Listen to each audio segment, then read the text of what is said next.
le monde, j'espère que vous allez bien. Moi, ça va super. Aujourd'hui, je reviens avec cette nouvelle vidéo sur la polyandrie. Je suppose que vous le savez déjà, mais l'Afrique du Sud, qui est l'un des pays africains qui a la constitution la plus libérale du monde, enfin du monde, en tout cas une des constitutions les plus libérales, ne serait-ce qu'en Afrique, notamment au niveau de l'égalité envers les homosexuels, etc., mariage pour tous et bien d'autres sujets, a décidé de faire une proposition de loi visant à légaliser la polyandrie. Qu'est-ce que c'est la polyandrie? La polyandrie, en gros, c'est l'opposé de la polygamie. La polygamie, ça permet à des hommes d'avoir plusieurs femmes. Eh ben, la polyandrie permet à plusieurs femmes d'avoir plusieurs hommes.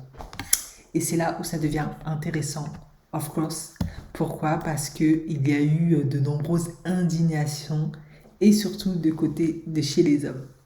En effet, il y a un homme qui est réputé pour étudier ce sujet depuis en nombreuses années.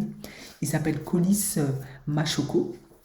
Et en fait, lui, il explique que toutes ces indignations sont dues au fait que dans les sociétés africaines, l'homme, il a tendance à contrôler la femme et que les sociétés africaines ne sont absolument pas prêtes à aller vers une telle égalité.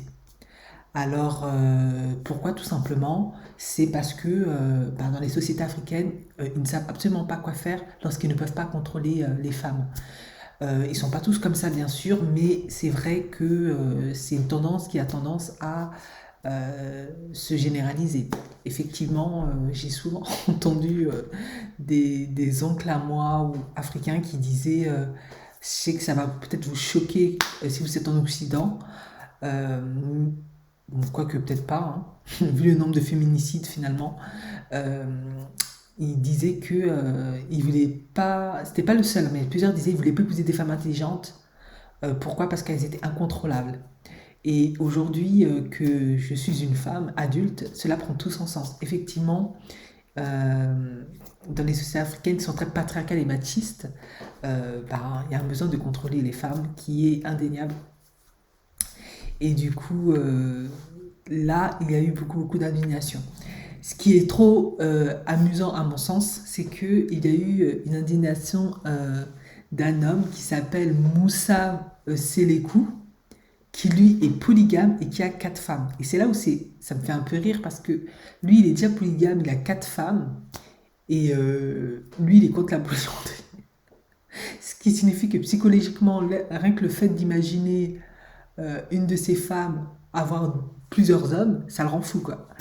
Et lui, il est absolument pas pour. Il dit que cela va détruire la culture africaine. Qu'est-ce qui va se passer par rapport aux enfants? Comment ils vont connaître l'identité de leur père? Ce sont des enfants perdus. Parce que la filiation par le père est extrêmement importante en Afrique, vu que c'est par le nom que se transmet beaucoup de choses. La famille se perpétue à travers le nom. Et il dit que il est absolument contre cette décision, qu'il est outré même que ça puisse être évoqué.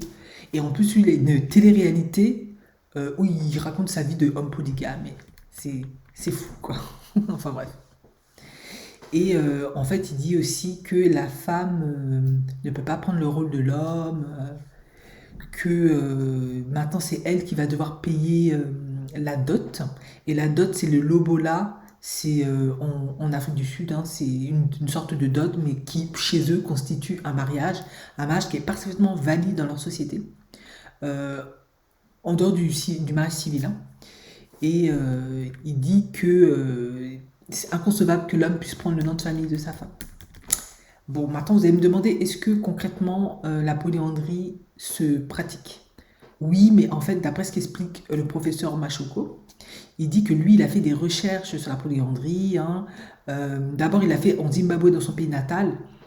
Euh, et en fait, il s'est aperçu que elle existait, mais elle était tabouisée forcément parce que société africaine patriarcale machiste, et que les femmes et les hommes qui pratiquent la polyandrie, ils sont cachés. Du coup, lorsque vous les rencontrez, ils vont jamais vous dire qu'ils sont dans la polyandrie, mais ils le sont. Donc lui, en fait, il a parlé à 20 femmes, et en tout, sur ces 20 femmes, il y avait 45 comaris qui pratiquaient la polyandrie. Et en fait, il s'est aperçu, comme je vous l'ai dit précédemment, que c'était socialement tabouisé et absolument pas légalisé. Mais ça, c'était pour le Zimbabwe. En gros, il dit que la polyandrie, parce qu'elle est boudée par une partie de la société, a été forcée à la clandestinité. Donc, il dit que c'est un secret qui est similaire à la franc-maçonnerie, mais bon, ça, c'est pas très pertinent là. Il dit en fait que les gens qui sont polyandres, ils peuvent le dire à une personne en qui ils ont confiance, où ils sont à l'aise, ils ne seront pas jugés, rejetés, marginalisés. Mais sinon, ils ne vont jamais vous le dire comme ça parce qu'apparemment, ils auraient peur de représailles et de persécutions. Donc c'est vraiment une étude qu'il a menée. Et il dit en fait que toutes les personnes qui pratiquaient la polyandrie, elles vivaient vraiment séparément, mais elles étaient attachées à l'union polyandre et on parlait ouvertement entre elles. Donc il explique que l'une des femmes qui avait plusieurs co-maris, eh ben, en fait, elle a eu cette idée lorsqu'elle avait l'âge de 12 ans et qu'elle était en sixième année, après avoir appris comment la reine des abeilles d'une ruche accueillait ses nombreux coépoux.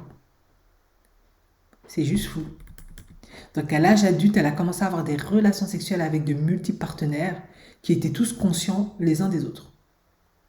Et en fait, ce qui est fou dans cette histoire de cette femme, c'est que 4 de ses 9 co-époux actuels, ben, ils faisaient partie de ses premiers groupes de petits amis, en fait.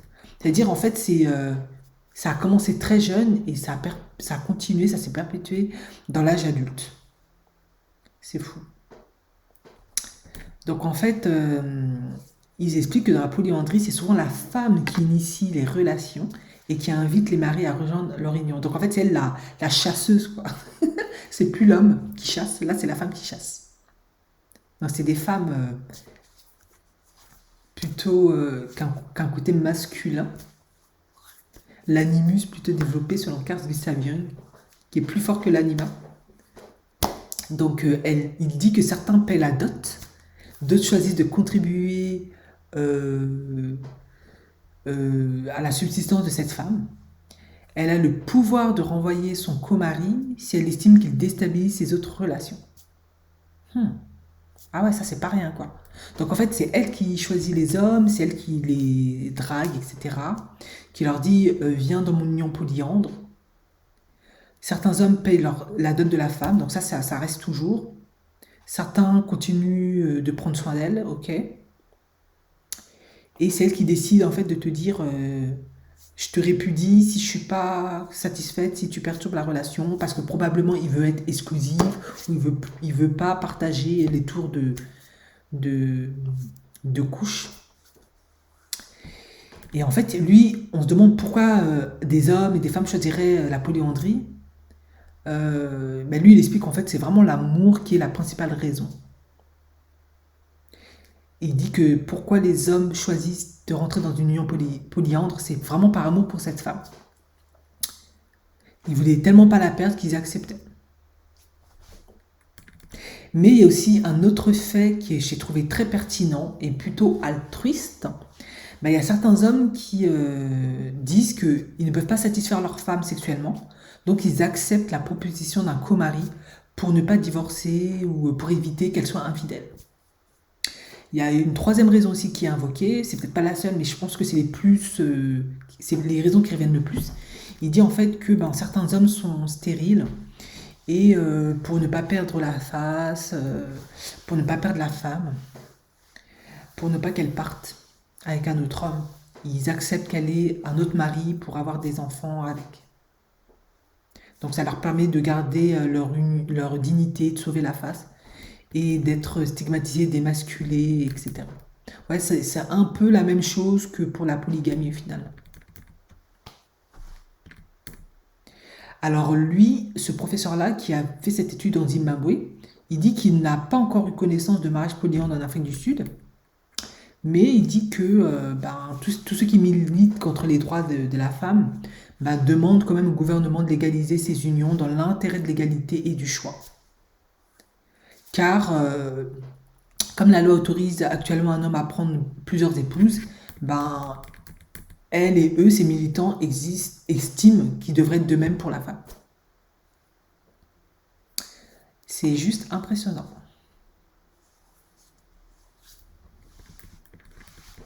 Donc, de ce qu'on comprend, la polyandrie existe au Zimbabwe, probablement dans d'autres pays d'Afrique, mais en tout cas en Zimbabwe, il y a une étude sûre qui a été faite dessus. C'est tabouisé, c'est caché, c'est clandestin. Diverses raisons font que. Et en Afrique du Sud, on ne sait toujours pas s'il y a des couples polyandres. Hmm. Alors, ce qui est quand même, je trouve, intéressant, c'est que toutes les communautés qui pratiquent la polygamie ou les unions à plusieurs, comme les mariages musulmans, chez les hindous, chez les juifs et autres, ben, eux, ils condamnent la polyandrie. Ils disent que le gouvernement ne doit absolument pas accepter la polyandrie, que c'est une abomination. Ils disent que ça détruirait la société. Et ce qui est intéressant, c'est qu'il y a un révérend qui dit oui, que ça va détruire la société, parce qu'à un moment ou à un autre, il y a un homme qui dira, tu passes la plupart du temps avec cet homme et pas avec moi, et il y aura des conflits entre les deux hommes. Mais c'est pas ce qu'il y a déjà dans la polygamie finalement. Donc c'est un peu hypocrite, hein. Et là, il y a un chef d'un parti islamique, oui, qui dit, vous pouvez imaginer que lorsque l'un des enfants naîtra, d'autres tests ADN seront nécessaires pour découvrir qui est le père. Hmm. Ouais, mais c'est quelque chose qui est aussi valable dans la polygamie, hein. On peut parfaitement avoir plusieurs femmes et puis mettre un enfant au monde en pensant que c'est le nôtre, et en fait c'est celui du voisin. Donc ça ne veut absolument rien dire. C'est absolument pas pertinent et relevant comme remarque. Et puis, de toute façon, c'est les hommes en fait qui s'opposent vraiment, hein. Ils disent, ouais, mais c'est pas parce que quelque chose est autorisé dans la loi qu'elle est bonne à être appliquée. Et puis, finalement, on lui a dit, mais toi, t'es un hypocrite. Pourquoi tu veux pas que les femmes soient polyandres alors que toi, t'as déjà quatre femmes? Et lui, il assume parfaitement sa position. Il dit, ouais, on m'a déjà traité d'hypocrite parce que j'ai déjà quatre femmes et moi, j'assume parfaitement ce que je dis. Il dit que c'est anti-africain et qu'on ne peut pas changer ce que nous sommes. Donc, en gros, il dit que les Africains sont profondément machistes, patriarcales et, et un tantinet misogyne et qu'ils ne peuvent pas changer ça, que c'est comme ça et que ça doit rester comme ça. Donc, ça doit être en faveur de l'homme et absolument pas de la femme. Par contre, il y a un fait très intéressant, c'est que le professeur Machoko, qui a fait cette étude, lui dit en fait que la polyandrie, autrefois, était pratiquée au Kenya, était pratiquée en République démocratique du Congo et elle était pratiquée au Nigeria. Et qu'elle est toujours pratiquée au Gabon, où la loi gabonaise autorise la polyandrie. Donc en fait, avec l'arrivée du christianisme, il explique, et de la colonisation, le rôle de la femme a été diminué, elle n'était plus égale, le mariage est devenu l'un des outils utilisés pour établir la hiérarchie. Et selon ce même professeur, il dit que les préoccupations concernant les enfants nés d'une union polyandre étaient ancrées dans le patriarcat. Donc la question des enfants est une question facile, quels que soient les enfants nés de cette union, ce sont les enfants de la famille. Et effectivement, en Afrique, c'est assez comme ça que l'on voit les choses. Peu importe qui met l'enfant au monde, c'est l'enfant de la famille, tout le monde s'en occupe. C'est le frère, c'est le cousin. C'est vrai qu'il n'y a pas, comme en Occident, cette différenciation entre les enfants. C'est mon frère, machin. D'ailleurs, parfois, il y a des enfants qui sont du frère ou de la sœur, mais on dit c'est mon fils. Donc ça explique en fait pourquoi autrefois la polyandrie était parfaitement intégrée dans la société africaine, ça ne causait pas de problème parce que il n'y avait absolument pas de problème de filiation de l'enfant. L'enfant appartenait à tout le monde s'en occupait, il n'y avait pas toutes ces complications-là. Voilà. Donc je dirais pas que le christianisme, les religions autres importées ont destitué, enfin, ont déstabilisé la vision africaine, je crois pas. Je pense que elles ont leurs avantages et leurs inconvénients, ces religions-là. Elles apportent en tout cas beaucoup de bien à beaucoup de monde, hein. Comme mal utilisées, elles font beaucoup de tort, cela va de soi. Mais en fait, finalement, on comprend tous ces hommes qui s'opposent à la polyandrie, c'est parce qu'ils ont certaines croyances religieuses. Mais en fait, si on regarde l'histoire, la polyandrie existait déjà parfaitement. Dans certains pays, ça marchait très très bien. Il n'y avait aucun problème parce qu'on se foutait royalement de savoir à qui était l'enfant. On s'occupait de tout le monde et ça allait très bien comme ça. Et la femme était parfaitement respectée, légalisée dans ses droits. Et elle était très épanouie apparemment comme ça, parce qu'elle avait une plus grande liberté de choix et d'action dans sa sexualité, dans son rapport à son corps, à elle-même, et dans sa vision de la famille et du couple. Voilà. Donc merci de m'avoir écouté et je vous souhaite une agréable fin de journée. Ciao, ciao.